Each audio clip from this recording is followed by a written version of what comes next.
Here in this video, we're going to look at how we can go about finding the zeros of a function. And we're going to look at a couple ways that we can do that, algebraically and graphically, using our calculator. So here we have our first function, f of x equals 3x squared plus 22x minus 16. So algebraically, the easiest way to do this is we're going to set the function equal to 0.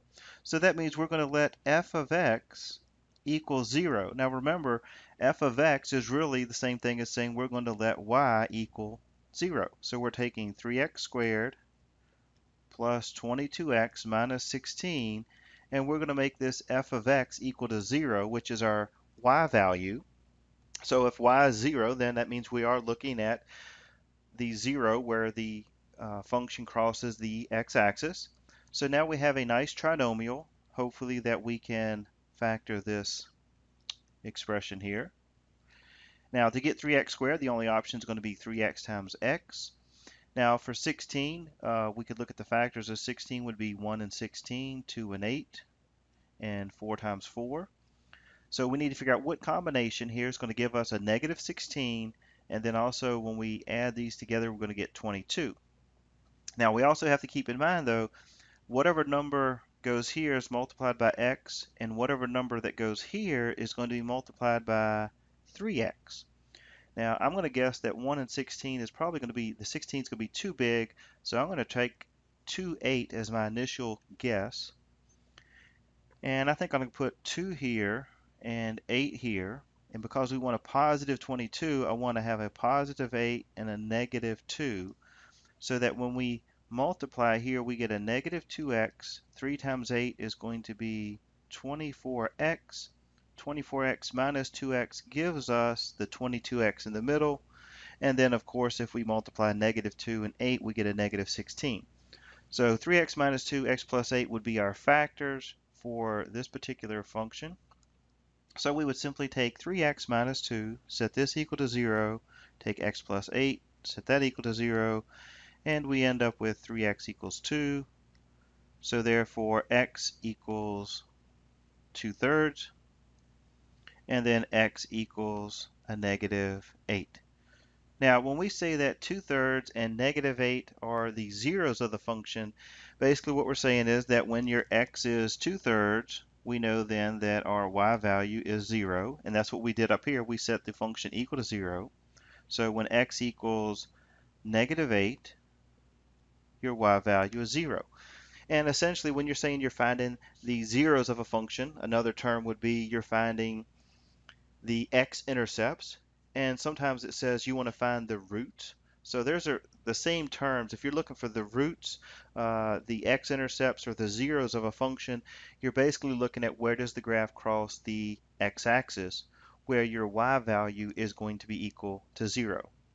So there's our zeros. So let's look at the calculator, how we can graphically find the zeros.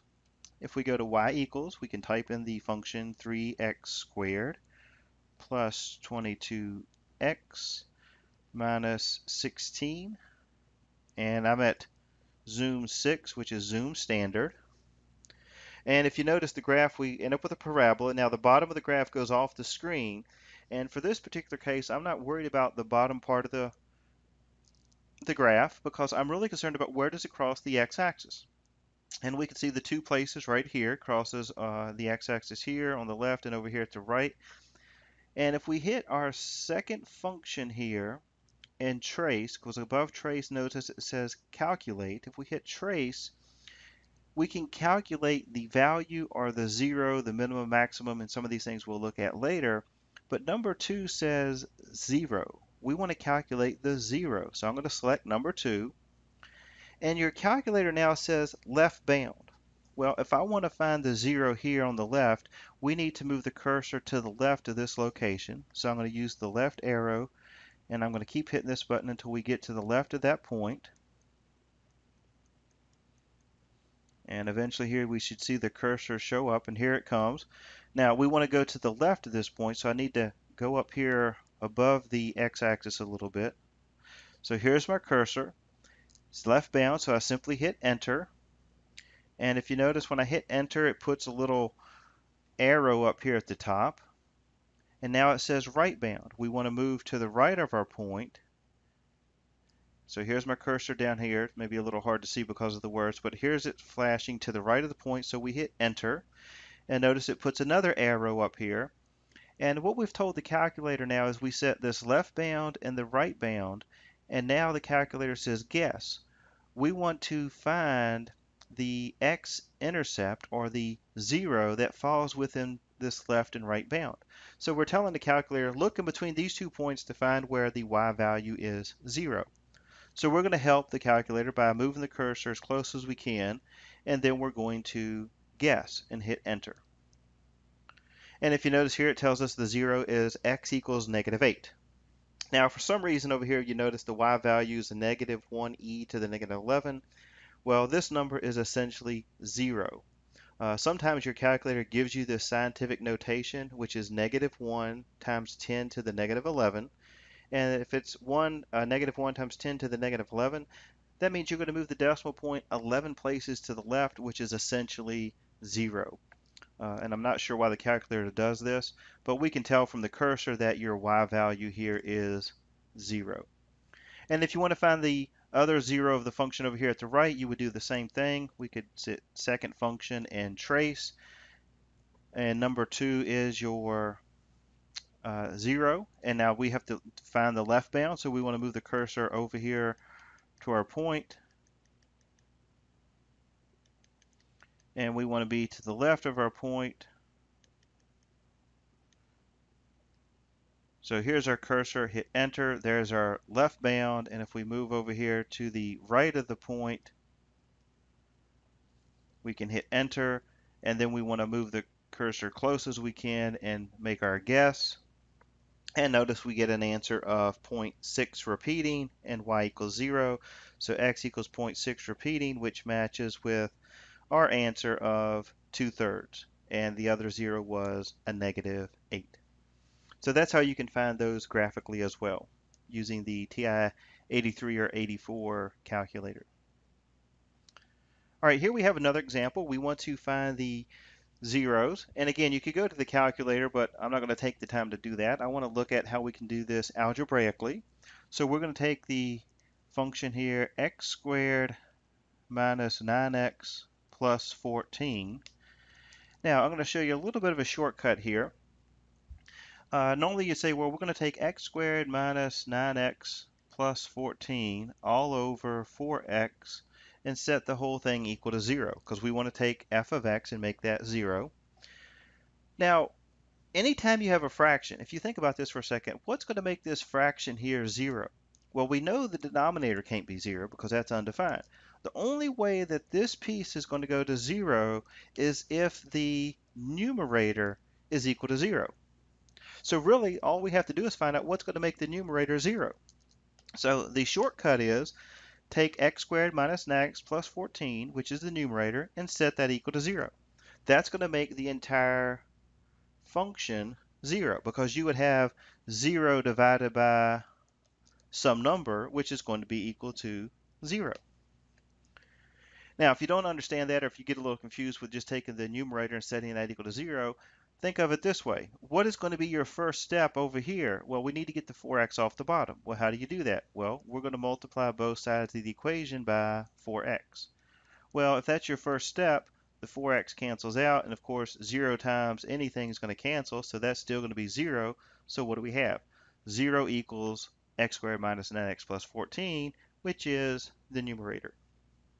So with all of that said, now we have to factor this expression, and to do that we would have x squared would be simply x times x, and for 14 we don't have a lot of options here. We have 1 and 14, 2 and 7, and I'm guessing because we have a 9 here in the middle, I'm going to try 2 and 7. It's a positive 14, so the signs are the same, and we want a -9, so we have to have two negatives. So we get -2x, -7x is a -9x, -2 and -7 is a positive 14. So we're going to set now each factor equal to 0. So we have x equals 2 and x equals 7. So there's our two zeros for this particular function. All right, here we have another function, f of x equals 9x to the fourth minus 25x squared. And again, we're going to take our function and set that equal to 0. And now we can factor out an x squared. Both terms have an x squared, so if we factor out an x squared, we'll be left with 9x squared minus 25. And now here we could actually factor this even further. If you happen to notice, we have a difference of squares, so this would become x squared, and then we would have 9x squared. Well, the square root of that would be 3x, and the square root of 25 is 5, so we would have plus 5 and minus 5. So remember, when you have a difference of squares, that will factor to basically if you have a squared minus b squared, then that's going to factor to a plus b and a minus b. So here we get 3x plus 5 and 3x minus 5. So now we're going to set each of the factors equal to 0. Now, be very careful. Do not forget the first factor we have here at the front where we took out the x squared, because we're going to take x squared and set that equal to 0. We're going to take 3x plus 5. That's going to be equal to 0, and 3x minus 5 equal to 0. So x squared equals 0. If we solve that, then if we take the square root, you're simply going to get x equals 0. And then here, if you subtract the 5, then you're going to have x equals negative 5 and then divide by 3, so we get a negative 5/3. And the same thing, we're going to add 5, divide by 3, so you would have a positive 5/3. So here we have our 3 zeros. Now, I do want to quickly look at the graph of this. If we were to graph this particular function, let's see what we come up with. So here I'm going to go to y equals, and we type in, let's see, clear out the other equation. So we get 9x to the fourth minus 25x squared. And if we hit graph, all right, and graph comes down, and if you notice here, I'm going to maybe change our x-axis here a little bit. I'm going to go into the window, and I'm going to go from -5 maybe to +5 and see if that makes the graph a little bit better here. Okay, that gives us a little bit better view. Now I'm losing the bottom part of the graph, so maybe I can go in and adjust and make a smaller y minimum here. So we're at -10, and I didn't look too close. I'm just going to try -20 and see if that works. Sometimes just randomly guessing helps, and that seems to work very well here. Now, I want to point out, if we look at this graph, I want you to start noticing some things here, and this will kind of lead into some future topics. If you notice here with this graph, we have our 0 at -5/3. So here's our 0 at a -5/3, and then this looks like a +5/3 here. And then we have a 0 at x equals 0, which is right here at the origin.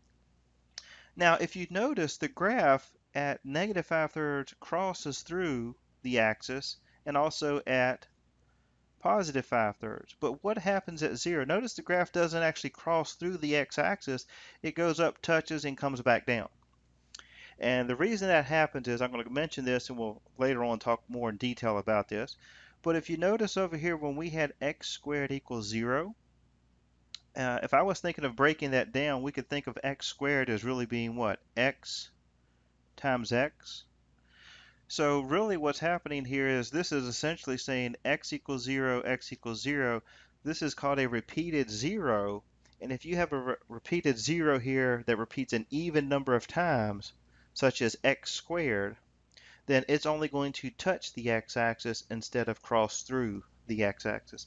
So as you look at some of these, you'll notice that. Now, if this had been x cubed, it would actually cross through the x-axis. But if it was x to the fourth, then it would have touched the x-axis. So that's just something to be aware of.